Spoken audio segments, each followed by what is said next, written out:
Mason Mount and Callum Hudson-Odoi stomped all over Norwich. They live a strange existence, Norwich City. But if we are to spot a wider purpose in the latter portion of their biennial cycles, when slappings in the Premier League follow their success in the Championship, then perhaps it comes in what they offer to others.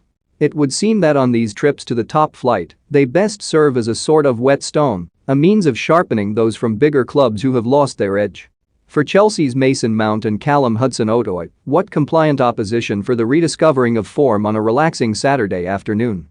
In the case of Mount, it feels bizarre to reflect in the aftermath of a hat-trick that there had been a mumbled awkwardness around his productivity, with a single assist and no goals through the opening stages of this season.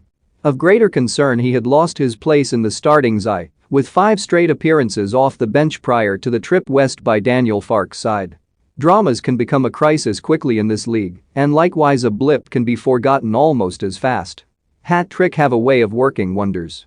On the other flank of Chelsea's attacking trident was Hudson-Odoi, a player of considerable talent with a capacity to frustrate managers. His brilliance appears a fleeting condition, and that search for consistency had been the prime subject of Thomas Tuchel's pre-match media briefing. As the German put it on Friday, it would take far more than one good game against Norwich to talk of turned corners for a forward with only 2 other league starts this season. Indeed, there have been a few too many false dawns with the 20-year-old to read masses into the way he played against a group tracking to be among the worst sides to draw a breath in this division. But this was a good stride, one that would likely have been the tale had it not been for the contribution of Mount. Together, they stomp all over Norwich. Hudson-Odoi was involved the opening goal, finished well by Mount, and Hudson-Odoi then scored the second. The fifth, an own goal from Max Aarons, was immediately preceded by a Hudson-Odoi cross, and the sixth was scored from the penalty spot by Mount. His initial effort had been saved by Tim Krul, but his fractional step off the line caused a somewhat cruel order for a retake. Norwich are not only bad, they are unlucky too. Mount also survived an offside check in scoring the seventh.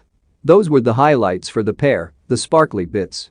What will have likely caught the more discerning eye of Tuchel were the wider contributions, Mount tracking back to rob Ben Gibson on 28 minutes, Hudson-Odoi pressing Ozan Kabak and cutting off his pass on 11. That interception from Hudson-Odoi was only part of a sustained attack on Kabak, who was repeatedly beaten on the run by the 3-time England international. Whether Tuchel saw enough to be satisfied is anyone's guess. After 3 minutes he erupted at Hudson-Odoi over his choice of through ball, before then being told by his player to calm down. He had scored